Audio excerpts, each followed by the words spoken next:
Okay, can anybody again confirm if the screen is visible? I've shared my screen. Yes, it's visible. Okay, thanks. So we'll start now.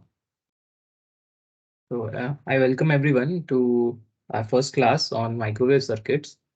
So I floated this course through Institute of Smart Structures and Systems, and this will be a short course for about 2 months, approximately 25 lectures. And the course microwave circuits is has been split into two parts. So this is the first part of the course, and the second part will be offered again once this course ends.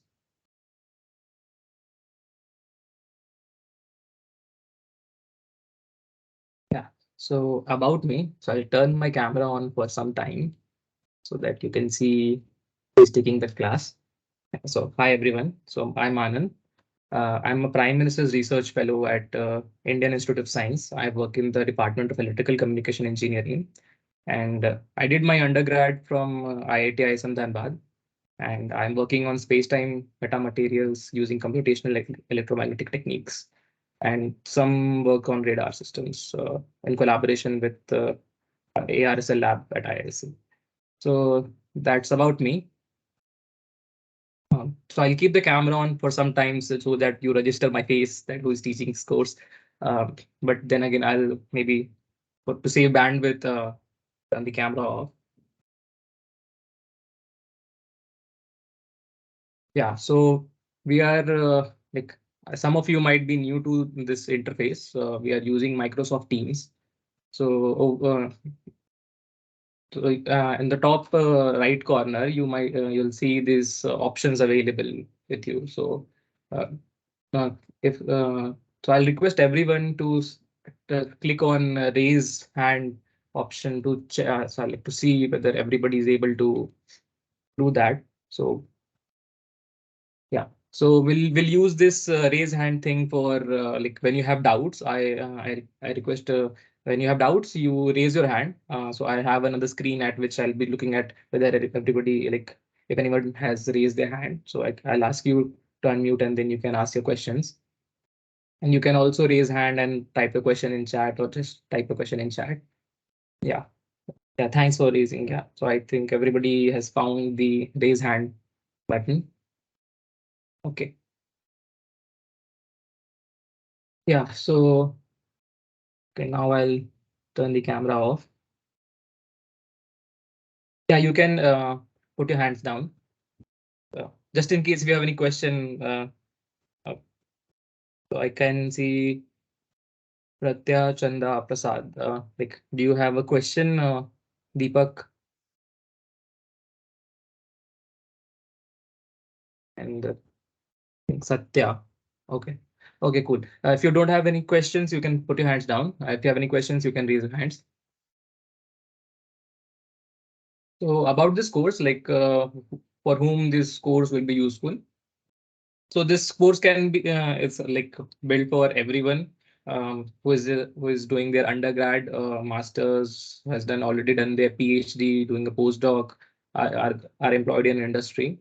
So if you are an undergrad student from electrical engineering or electronics engineering background, this course might be a part of your coursework at your institution. And this course is also like questions from in GATE come from this part of this electrical engineering syllabus, or you have a budding interest in microwave and electromagnetic theory. Similarly, for MTech students, they might be doing the specialization in uh, microwave circuits or RF engineering, optical engineering, photonics. So for them, this course will be useful. For PhD and postdoc students, postdoc people, this course will serve as a revision for the basics, just in case if they want to go through it once again. And for industry folks, like you sometimes working in industry, you forget the touch of the textbook and you want to revise the subject.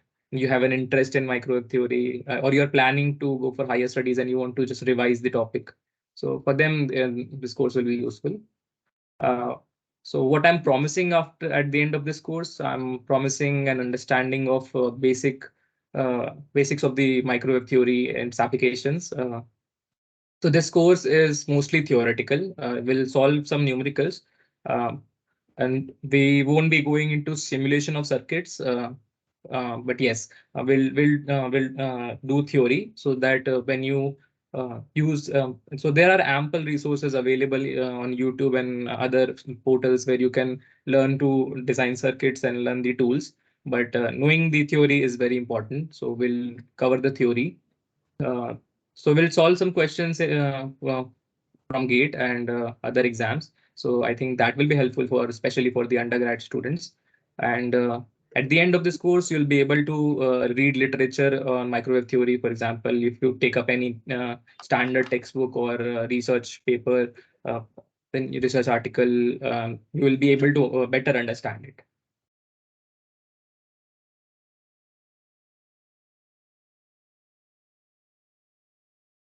Now, some important information about the class.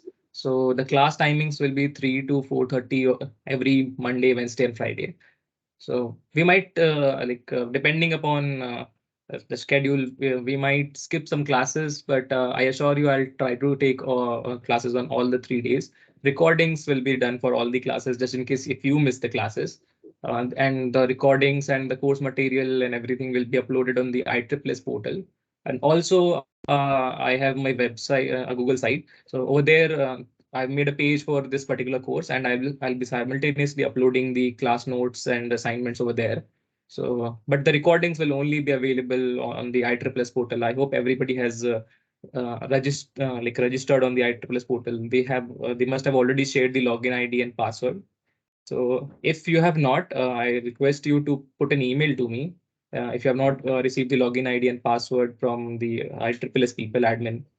Uh, yeah, and every important announcement will be made on my website. Over here. Also, we have created a WhatsApp group. If you are not there, so I'll share the link as well. So I'll be sharing the important information there as well. I've kept the meeting link on the PPT as well. So I'll at the end of this class, I'll put this PPT so that you can use this link. And for assignments, so in this course, I'll be giving take-home assignments. So you need not return the assignment to me. But if you have any doubts, we can discuss them in class or via email or on WhatsApp as well. And solution to the assignments will be shared with the either the take-home assignment itself or it will be shared in some time so that you get time to solve the questions. And yes, in case of any doubts, please feel free to reach out to me. You already have my contact on WhatsApp. You can just put in a message to me or write an email, whatever is comfortable to you. Regarding the references for this course, so we'll be mostly following David M. Podzar's Microwave Engineering. So a very good text. Okay, so there is a question in chat. The course website, can you put the link here? Yeah, sure. At the end of this class, I hope you are in the WhatsApp group. I'll post all the links in the WhatsApp. So right now there is just the course outline written on the portal. So as we progress through the course, everything will be made available there. Yeah, I'll share the link. Thanks, Jose. I hope I'm saying your name correctly. Okay. So any follow-up questions, Jose?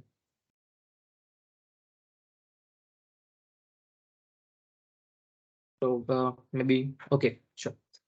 Great. Okay, so regarding the references for this course, so I will be very diligently following the David M. Podzar's Microwave Engineering. I request everyone to get hold of this book. We'll go through it line by line. And other good books are Foundations for Microwave Engineering by R.E. Collin. And two basic. Okay, sure. I'll share the so WhatsApp link I'll share on the screen now again in some time. And these are the two other very good books for your basics will be Matthew and No Sadiku's Elements of Electromagnetics and DK Chang. So a prerequisite for this course is an understanding of electromagnetics. I hope everybody has taken a course on electromagnetics. So maybe we can just take a quick poll. Yeah.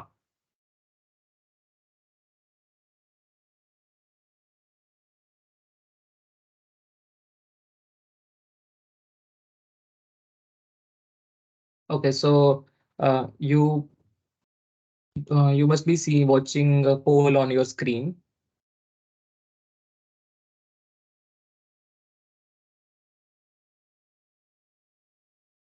So this will give me an idea how many of you have already gone through this course. So a prerequisite for this course is an understanding of field wave and electromagnetics. Like if you've gone through Cheng, it's very great. Uh, uh, you will be able to follow it very nicely. And just in case if you have not done a course on electromagnetic theory, then I'd request you to either watch lectures on NPTEL or take up this book and go through it. Like give it a read. First few chapters will definitely help catching up this class, and you can simultaneously do both the courses.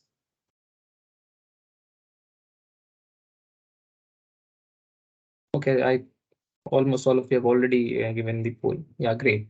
So I see most of you have already taken a course, and many of you recall some stuff.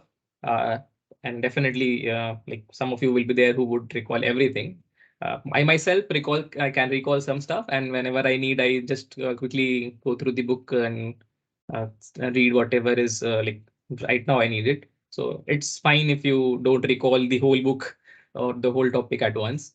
And for people who have don't recall much, I request you to go through the book. Just go through the contents and see whether how much you can recall.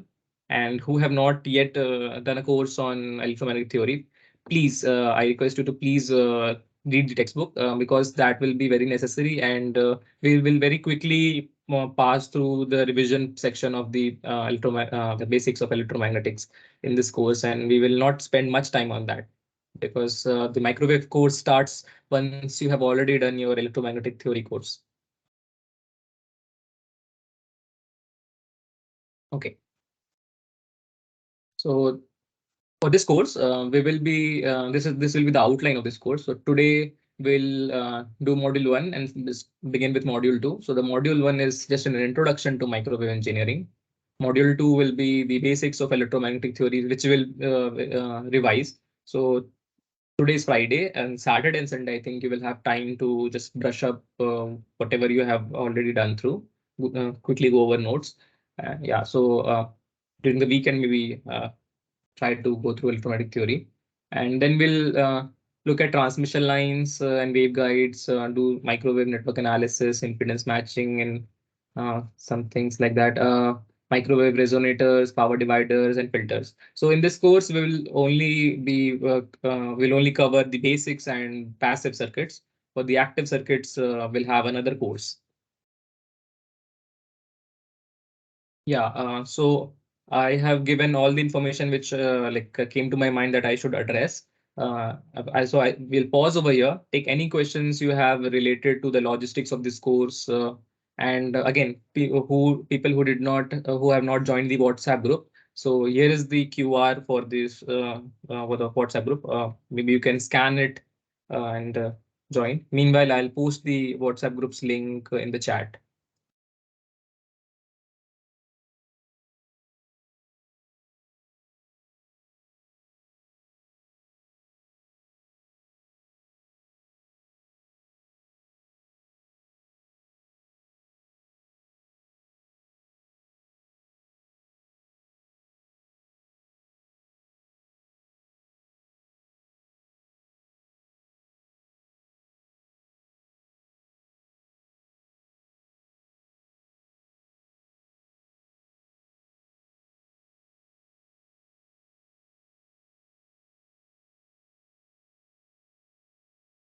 Okay. Anyone, any questions regarding the classes? The logistics we discussed right now. Okay. Yes, Dr. Ashutosh. Yes, you can unmute yourself and. Yes, sir. So I am Ashutosh. So I just want to ask one question. It is not one document. See, right now the timing is around 3 to 4. Okay, can this Yes. time be changed to in the evening, 6 o'clock or something? Uh, I did not Is it want to possible? like uh, uh, maybe we can put a poll. Okay, so I'll do one thing. I'll put a poll in WhatsApp and see how many people, like if most of you are comfortable with the timing in the evening, we can maybe shift it. So it on my side, I don't have an issue. I'm just concerned about how many people will join it after like Most of the 5. workers done by. Yes, yeah. If they are BTech student, they may be able to find time. But right now, as a professional, I'm not able to get the time as at this time of period all the day. See, it is on happening on Monday, Wednesday, and Friday. So maybe someday I have to skip. That's why I got. And one more Okay. thing, the recording will be available, right, sir? Yes, yes. So the class recordings will be made available on the ISSS portal. So, Okay. okay, maybe will do a quick raise of hands to see if everybody has received the ISSS portal login ID and password. Yeah, we I hope you have received that. also received the login ID and password. Yes, sir. I have that. In fact, I'm the member of ISSS also. So no, that not a Okay, problem. yeah, great. So yeah, so the like I'll make sure that I record every lecture and I'll post them on the ISSS website, on the Yeah. ISSS portal. Yeah, if the timing can't be changed, at least that should be available so that otherwise I'm reading the book, so but this will actually help me to uh, don't Yes, read that much of. Actually, I can read yeah, sure. simply Yes, recall everything from here. Okay, thank you, sir. yes. Thank you, Ashutosh. Yeah. So okay. So if let me see, there was something in the chat. Okay. So I think the noise has subsided. No questions. Okay. So I'll again pause over here. Let you think if you have any doubt, questions that come to your mind, and after this we'll start with the course. Meanwhile, we can do a quick raise of hands to know whether everybody has received the ISSS login and password. So I request everybody, please, who has received their ID and password, raise their hands.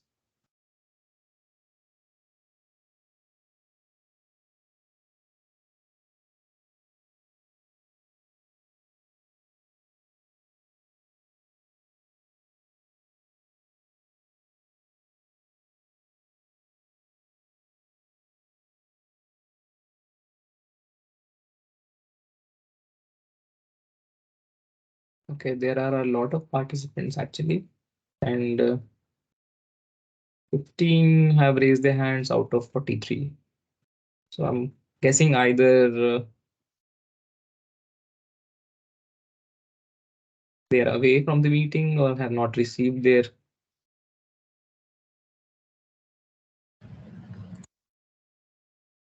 Okay, so maybe this will take time. So what I'll do is I'll check on my end the number of attendees. Uh, and I'd request everyone uh, who has not received and are listening to me to write an email to me if they have not received the login ID and password. Yeah, thank you everyone. You can put your hands down. Uh, I did not notice that there are so many participants and this might be difficult now doing a poll right now. Okay, so I guess the logistics are clear. So we'll begin with the lecture itself for today. So we won't uh, cover a lot of things today. We'll keep it light today so that you develop an interest on this topic. And from the next class, we'll start with the electromagnetic theory and Maxwell's equations and all topics. Okay. Introduction to microwave engineering. So what is microwave engineering? So anything that any research that we do which encompasses from 30 megahertz to 300 gigahertz. It all comes under RF and microwave frequencies, and hence all devices that we design and all the research that goes into comes under the umbrella of microwave engineering. So the RF frequencies are usually considered from 100 megahertz to 1000 gigahertz. And the microwave term is used for frequencies ranging from 3 gigahertz to 300 gigahertz. And similarly, and sometimes we use the term millimeter waves. So millimeter waves are just frequencies which whose wavelengths are in the order of millimeters. So these are the terms which you'll come across often. The RF engineers, antenna engineers, they use these terms like microwave frequencies, millimeter waves. So these all terms come from the frequency band at which we are referring to. So we have a small chart over here uh, showing the different the wavelengths and the frequencies and the division, like what names do we call them, starting with the long wave radios, AM, broadcast radio, short waves, VHF, microwaves to far infrared, infrared, and the visible light. So this chart will help you to determine where a particular frequency falls and for what application it is being used for. Now, as RF engineers, we have divided the different frequency bands in the RF microwave frequencies, and we have labeled them so that we can specify the application for which we are using them. For example, so these terms L band, S band, C band, X band. So we when we design a device, we use using the term microwave or RF or millimeter will be too broad. So we have these particular terms which we use so that we can specify the frequency range in which the particular device is working. So, so these are the terminologies which any RF microwave enthusiast should be aware of. Now, for like, why do we need to study this microwave engineering thing? So what happens is the circuits at lower frequencies, which, for example, when we solve circuits, we typically go for this KVL and KCL. So these are approximations of actually the Maxwell's equations, and the standard circuit theory that we use are an approximation of this Maxwell's equation.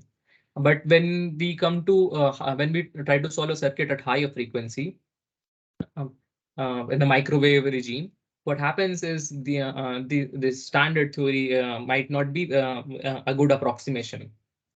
So what happens at higher frequencies is that the elements they act as distributed elements. So during at higher frequencies, the wavelengths are shorter, and hence the phase changes from very quickly through the device.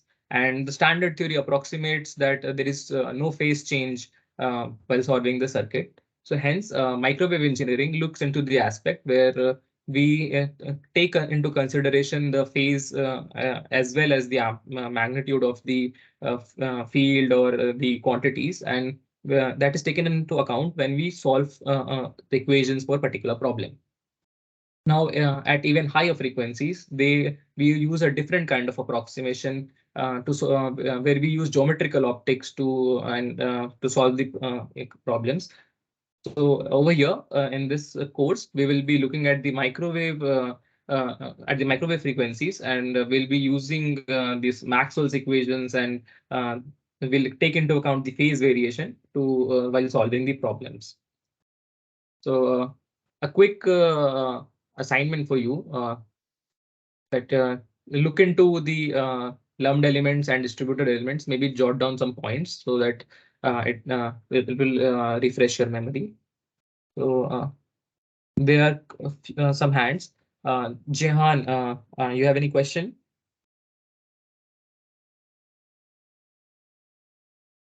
Jehan, you can unmute yourself and we can take your question. Okay. Maybe we forgot to put it down. Deepak, Deepak, do you have a question? Okay. I guess no worries. Yeah. So for microwave engineering, the thing which is very important that we should know that at microwave frequencies, the elements in the circuits act as distributed elements, and there is a phase change when from within the device. So the standard circuit theory approximation will not work at these frequencies, and hence we need microwave engineering to solve circuits at these frequencies.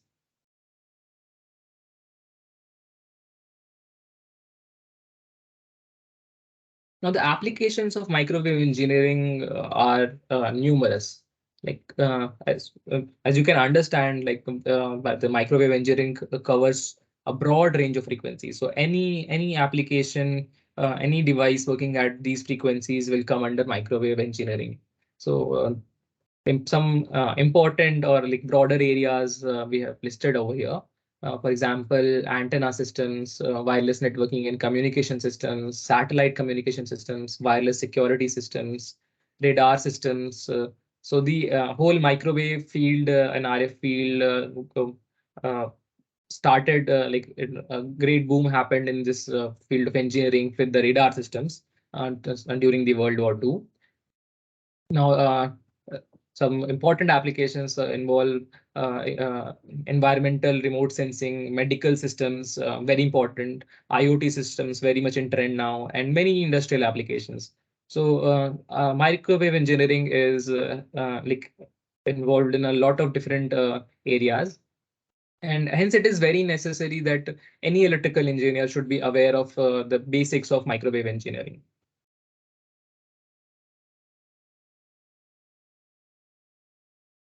Taking a brief look at the history of the microwave engineering. So it all started with the some research was going like it was happening, but it all started when this particular area was explored during the World War, especially World War II, where the radar systems were developed. And right now, what we know as the modern electromagnetic theory, it was formulated by it was started by James Clerk Maxwell. So you can see Sir Maxwell over here. And right now, the very popular four Maxwell's equations were and also known as the Maxwell's Heaviside equation, was given by Oliver Heaviside. So Maxwell hypothesized the whole, entire electromagnetic wave propagation and its from its mathematical considerations, and he gave the idea that light was a form of electromagnetic energy. Now, his work was continued and formally consolidated by Oliver Heaviside. So Sir Heaviside removed a lot of complexities from the Maxwell's theory. So Maxwell had given around 20 equations to form the electromagnetic theory, and those equations did not involve vector quantities. So Oliver Heaviside formulated them and introduced the vector notation, and he summarized all the 20 around equations into just four equations known as the Maxwell's Heaviside equations.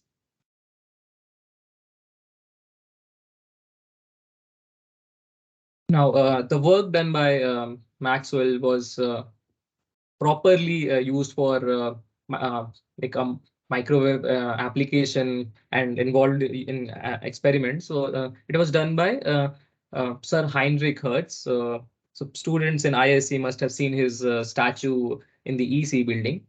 So we have a statue of Sir Hertz in our department. So Hertz was a German professor, and he understood the theory given by Maxwell, and set out he carried out a set of experiments which validated Maxwell's theory of electromagnetic waves. So over here you can see the setup he made to validate the Maxwell's theory, and this is his assistant Julius Amann. And over here, if you look carefully, so you can see two huge metallic spheres over here, and they are connected by this thin wire over here. So this is actually this is actually a dipole antenna which he has used in his setup. So this picture has been taken from DM Podzar. So you can refer to the textbook and see they have labeled all the things in this photograph. So you can go through it. And so you'll find this very interesting, very fascinating. And I'm trying to give you a picture of the great scientists who contributed to this field. So yeah, it feels good to have a face to the name. So yeah, so you can take a close look at Sir Heinrich Hertz, and you should know which person contributed so much to this field of research.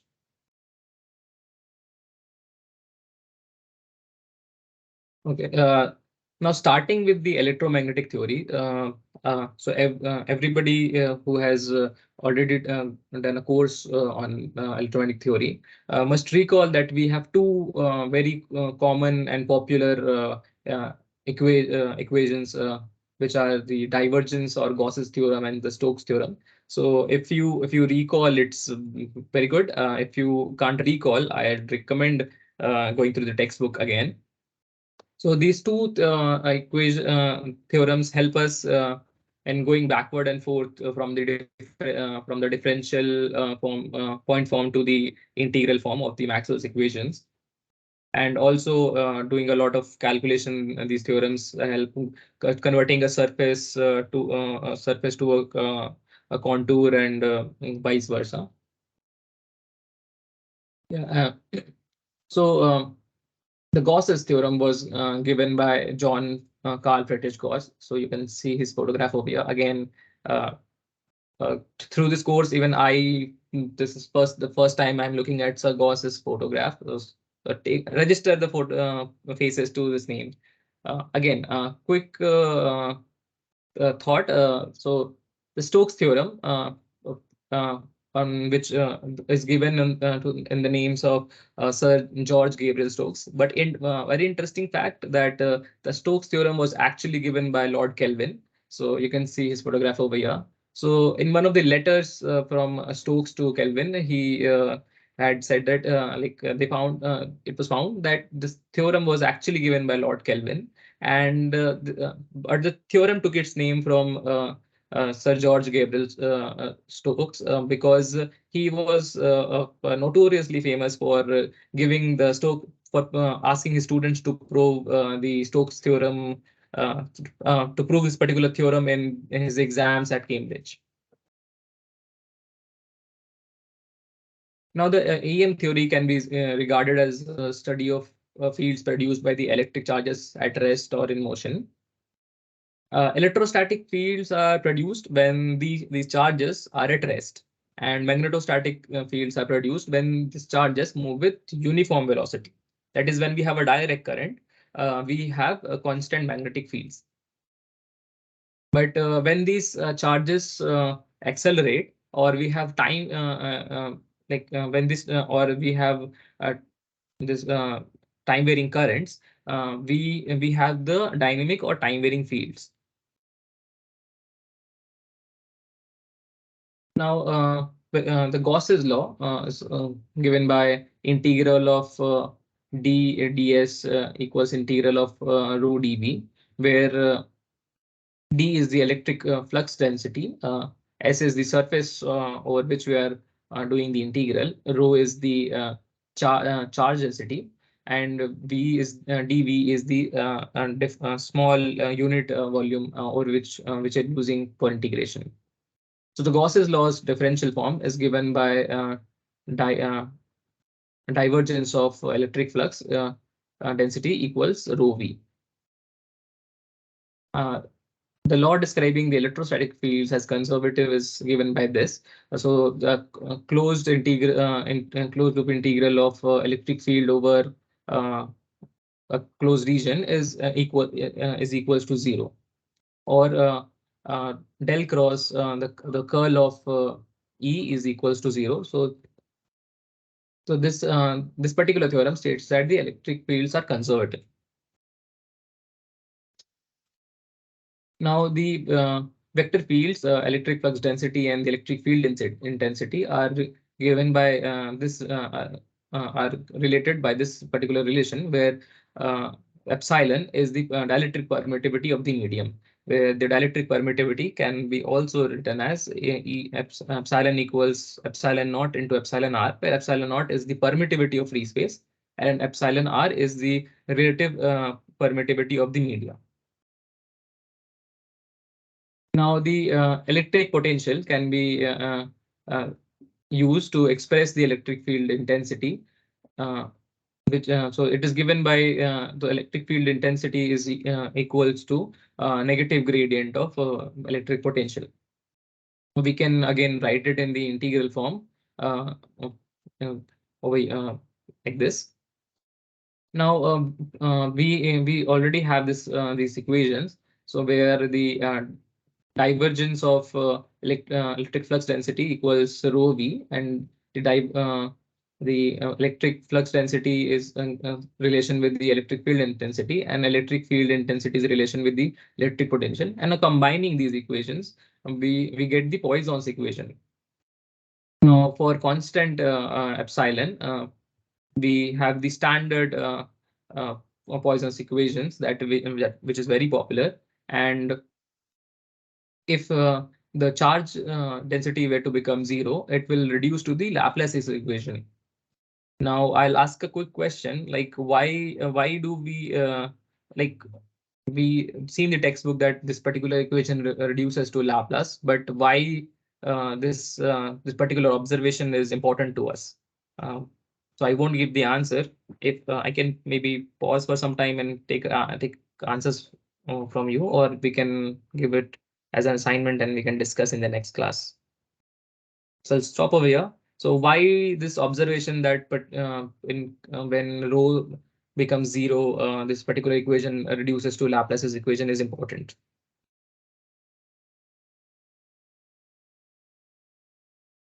Or the observation that this particular equation becomes the form of Poisson's equation, why this is important.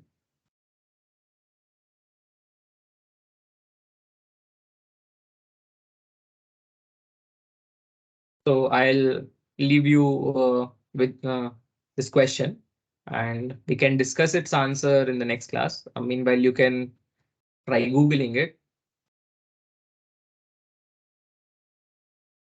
Okay. Now, coming to the magnetostatic fields.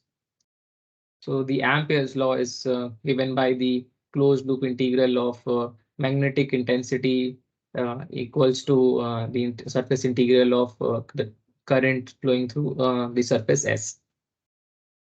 And its differential form is given by curl of magnetic field intensity equals the current density equals the current density flowing through the conductor. Now, the law of conservation for magnetic flux, also known as the Gauss's law for magnetostatics, is given by a closed loop closed surface integral of magnetic flux density equals 0. Now, can anyone tell what do we mean by this equation, like closed surface integral of magnetic flux is equals 0? The field lines which are coming out of that magnetic fields are always converging. And, Always converging, or no, not.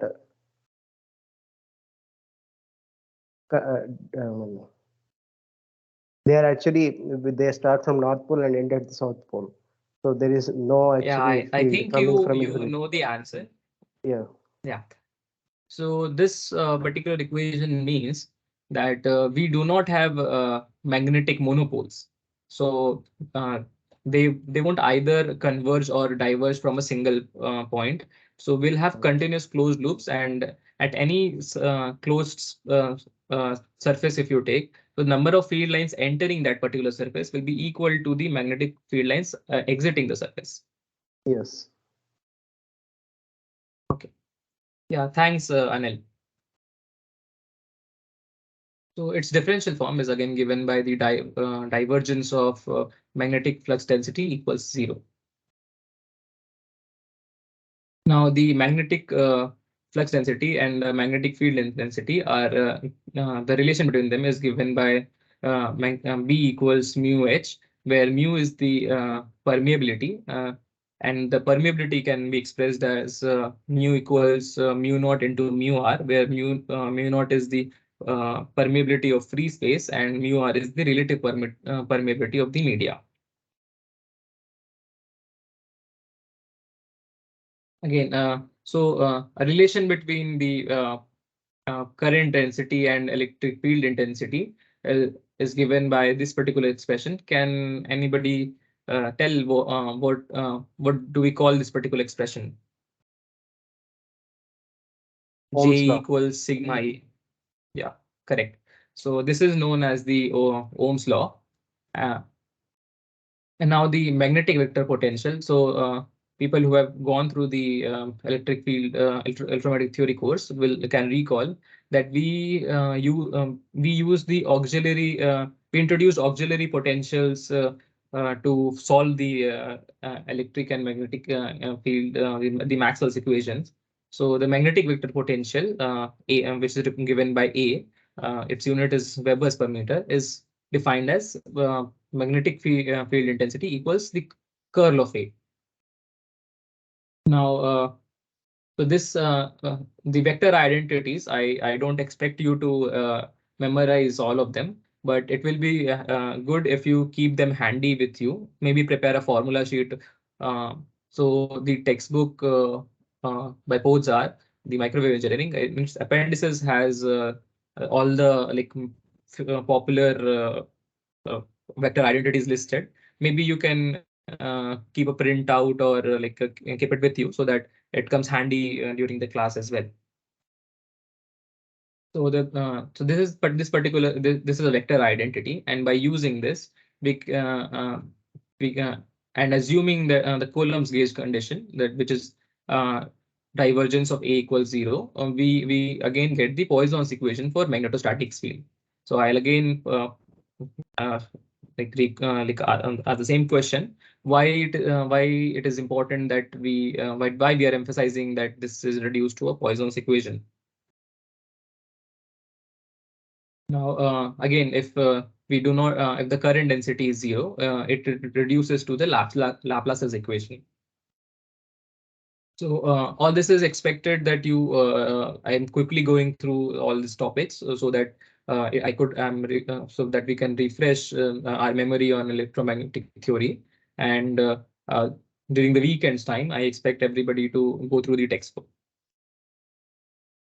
Now coming to the time varying fields. So yeah, is a very big picture of Sir Maxwell. Sir Maxwell has given laid the foundation for the right now what we call the electromagnetic theory, where he gave a set of a set of equations known as the Maxwell's equations, and those were reduced into 4 equations by Oliver Heaviside. So here are the very popular 4 Maxwell's equation: the divergence of electric flux density equals rho v, the divergence of magnetic flux density equals 0, the curl of electric field intensity equals negative uh, d time derivative of uh, magnetic flux density minus magnetic current density. The curl of magnetic field intensity equals electric field electric current density plus time gradient of electric flux density. Yeah, so that was very complex like speaking verbally. Yeah, so these are the popular Maxwell's equations, and they define the time varying fields. So we have already covered all this thing in a course in electromagnetic theory. And now, so over here, so I won't again read this. Maybe I'll pause over here. You can read the So all the terms and their units are listed over here. Well, okay, I'll just pause over here. Okay, maybe you can go through the slide.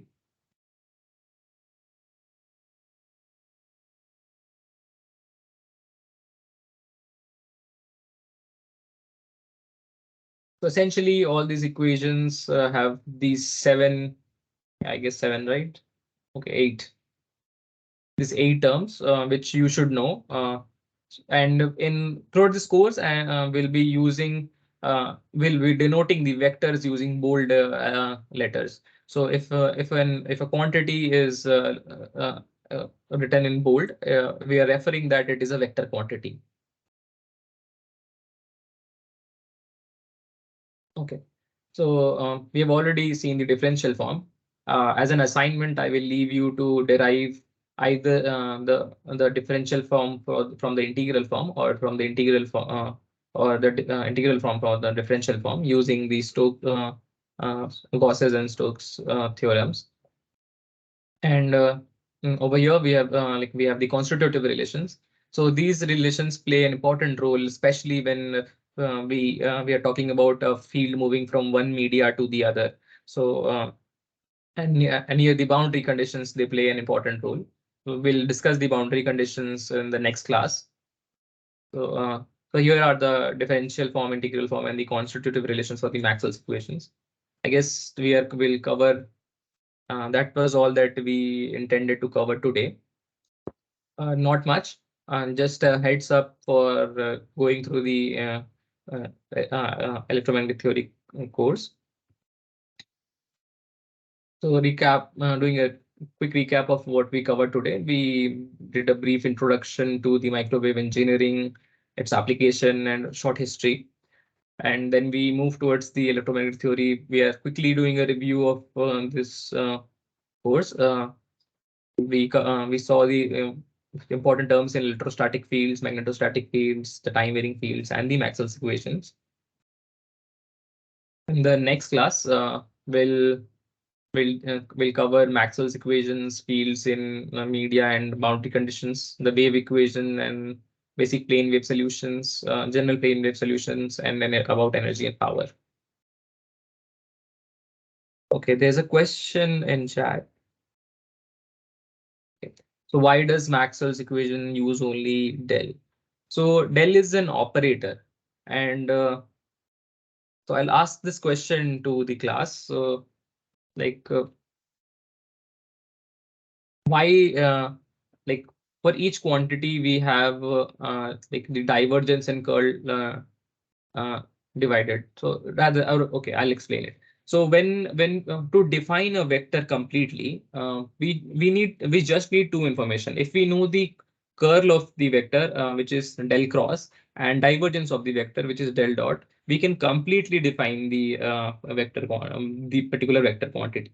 So as an assignment, I will leave it to you to research more upon this, to look up how this happens. But yes, so the Maxwell's equation is using del, because for each quantity, for example, you have already seen in the over here that constitutive relations give the example D can be expressed in terms of E. So if you substitute this over here, so you have a divergence of E over here, and then curl of E over here. So by these two equations completely define the electric field.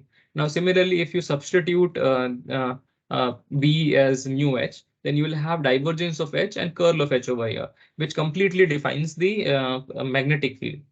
So this is why the Maxwell's equations has divergence and curl, that is del operator over here. Because it in just four equations we are able to define the two vector fields that we're interested in.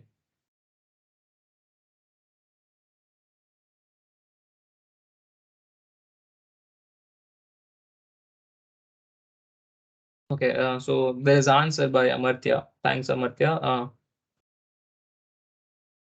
Okay, so that's all that we intended to cover today. We can stop over here, take questions, and yeah, so maybe we can stop for some time and take questions. Otherwise, we'll end today's class and meet on Monday.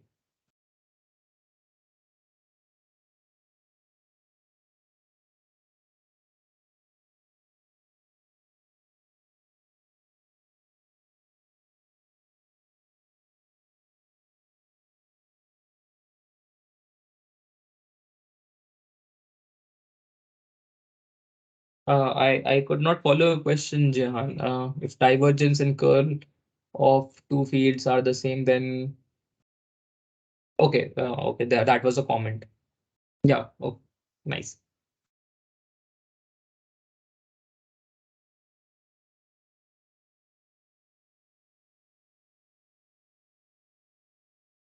Okay, so if you have any questions, maybe some people are already doing it. They're writing in chat, or you can raise your hand. Otherwise, we'll close for today and meet on Monday.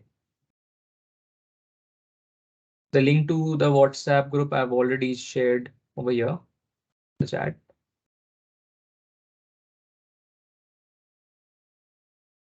Okay, there's a question. Can an electric field exist if the time derivative of the magnetic field is 0?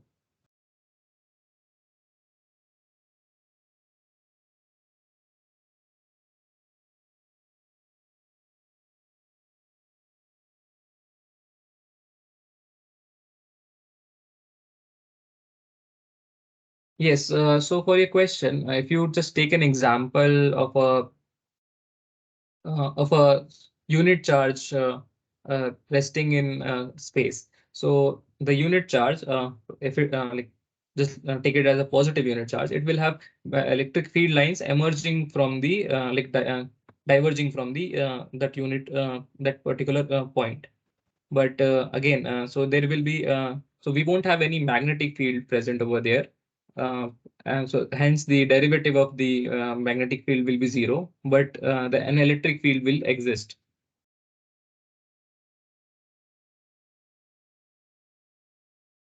I hope I was able to answer your question by this example.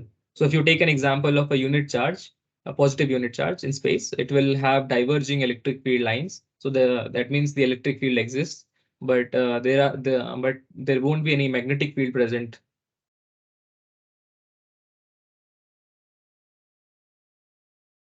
But the curl of E field is 0. Let me go back to the Maxwell's equation. Yeah.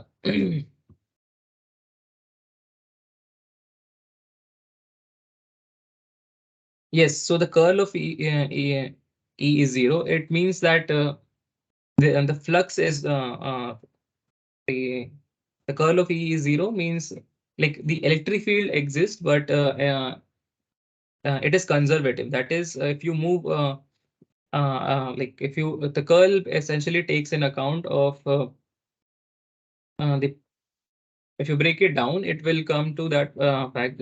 Like if you move around these electric field lines, it will the curl of electric field becomes non-zero when like there is a time varying magnetic field. So if it essentially means that the particular field is conservative. So if you move across this, I'll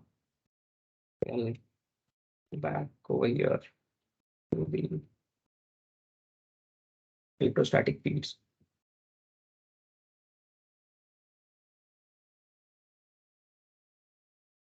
Yes, so it essentially says that the field is conservative. That is, we do not have any arbitrary potential variation happening with the electric field, but the electric field still exists.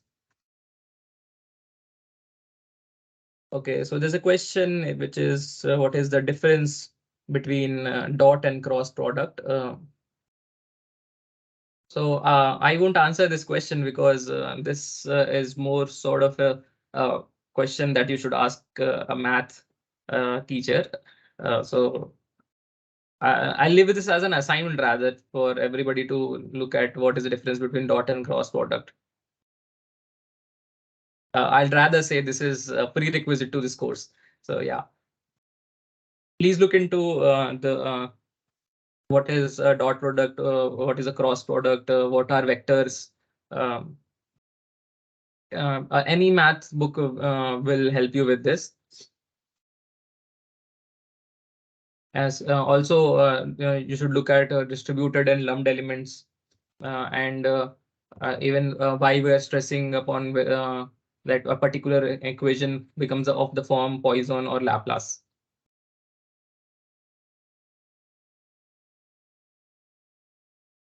Okay, I saw me. I request you to refer to a textbook, math textbook, to get this particular answer.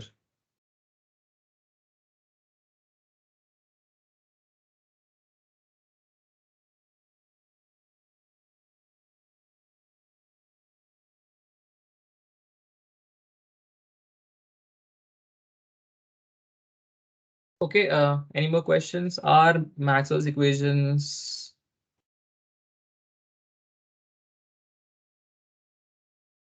I guess you're asking if Maxwell's equations still hold if they are moving at very high speeds. Um, I'm not sure what you mean by very high speed, but yes, they hold. They hold for all frequencies. So I guess that must be true.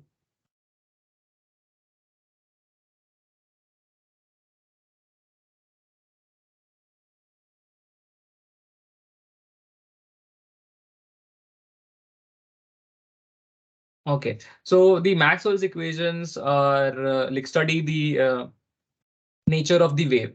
So when you are just saying that the particles are moving at very speed, I'm assuming that you mean the wave is at a very high speed. So the Maxwell's equation are perform analysis of the wave, and they do not consider the particle nature over here. So we are considering the wave nature of the light. So when you say light in this particular context, we mean that it is wave, not the particle nature of, or we are not referring to them as packets. We're referring to them as waves. And if you're considering them as waves, it will hold for all uh, or for all speed, and even at the speed of light. So yeah, so with the Maxwell's equation during solution, you will at many times you will see that we'll be using the term c, where c will be the velocity of light.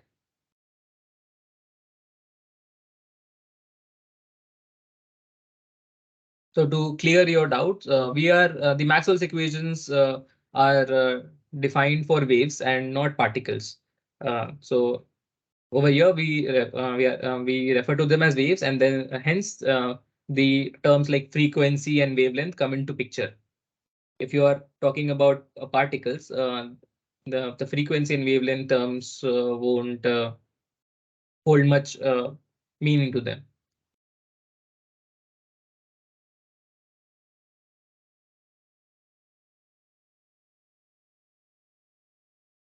I hope I was able to answer your question. Any follow-up questions, Jehan and Swami?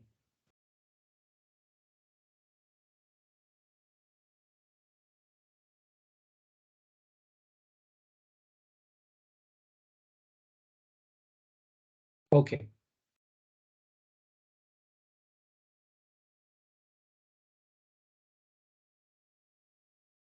So I have received a message over here that will we receive certificates for this course?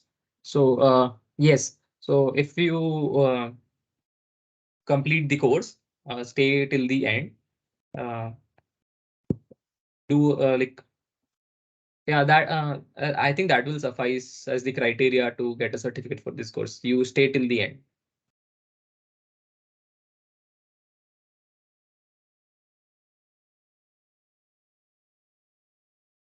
Any more questions re related to class logistics or the topic? In Maxwell's equations, JM and JE are different. Yes. So JM is actually fictitious. So JE is the current density that you already know when you're solving a question, like simple well, problems that you solved in the class 12 physics. So the J which you referred to as was is now we are referring to it as JE, which is the electric current density. Now, magnetic current density is a fictitious term that we are introducing in the Maxwell's equation to retain the symmetry of the Maxwell's equation. Otherwise, you'll see zeros over there. Yeah. So JM is actually fictitious, but when we say JM, we are referring to the magnetic current density. But we know that we don't have we don't have magnetic charges, so hence JM is not real.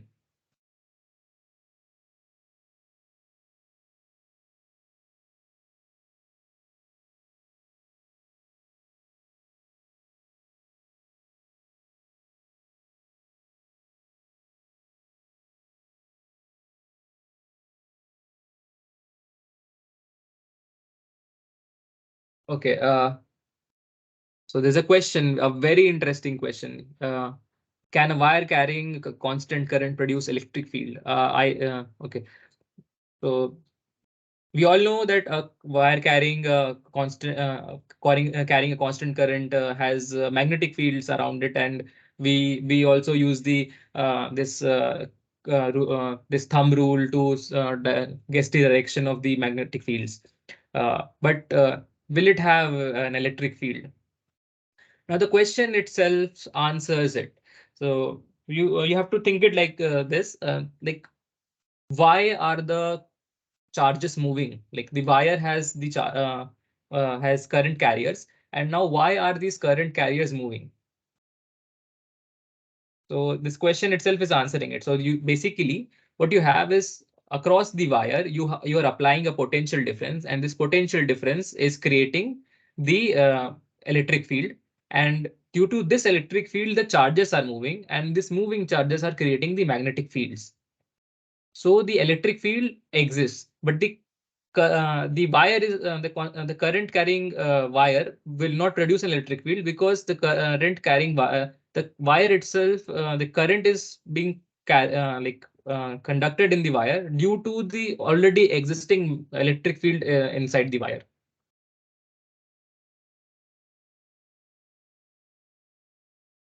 I hope I was able to explain this. So I can repeat it again, but like, can you let me know if like we're able to follow? So the wire already has the electric field. Okay. So your question is, will the current carrying wire produce an electric field? It has magnetic fields. So the wire already has electric field across it, due to which the charges are moving. And since the charges are moving, we are saying that it has a current flowing through it. But the current is itself is flowing through the wire because we have an existing electric field, and this existing electric field is being provided because you are providing a potential difference. So yes, electric field exists, but the electric field exists, the current exists because the electric field exists and not the vice versa. So the current will not produce electric field. The current is itself is being produced because we have an electric field already there.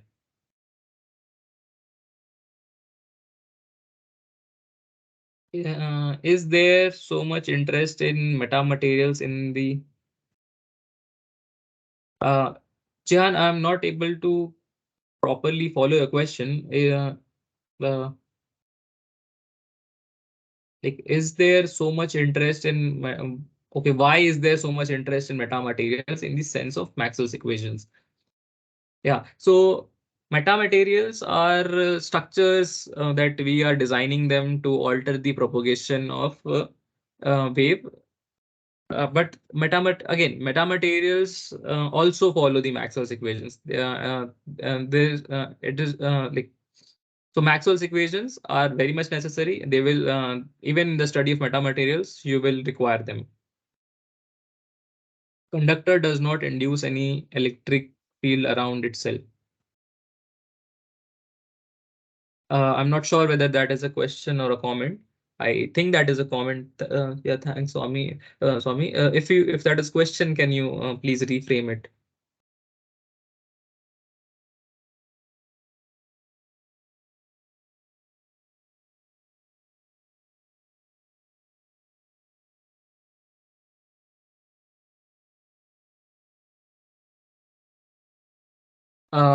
I'd like to follow up with Dr. Sumantra.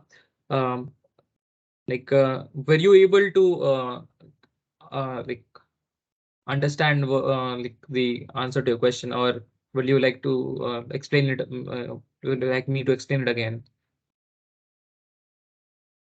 Can a wire carrying constant current produce an electric field? Okay, the same question. Again, the inside the wire is carrying a constant current because an electric field is already present inside the wire. And due to this electric field, the charge carriers are moving, and hence you have a constant current.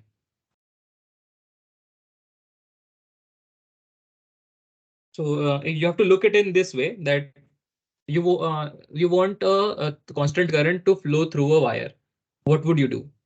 You would apply potential across the wire. Now, when you apply potential difference across the wire,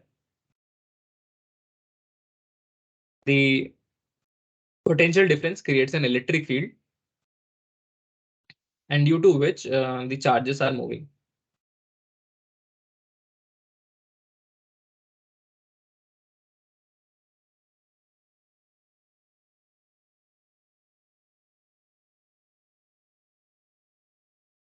Okay, so I'll leave this discussion for now. Maybe everyone can, this is a very interesting question. Everyone can look up for answers on the internet. And we can start the next class with the same question again.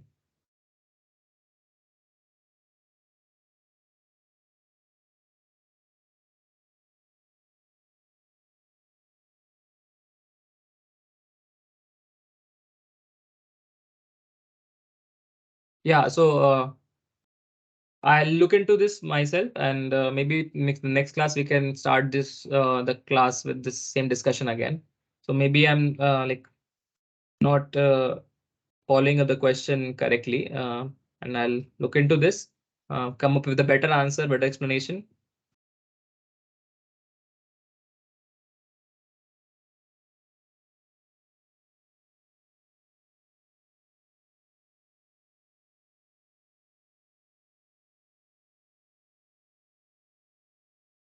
Yeah, regarding the recorded lectures, I'll stop the recording now, save it, and upload it to the IEEE portal. I request everyone to use your login credentials to just log in once into the IEEE portal and get familiarized with it. I'll try to upload the video by the end of the day, along with the slides and few questions that like some assignments and questions. Meanwhile, you can start revising the electromagnetic theory basics using one of the textbooks, for example, D.K. Cheng or by C.A. Balanis.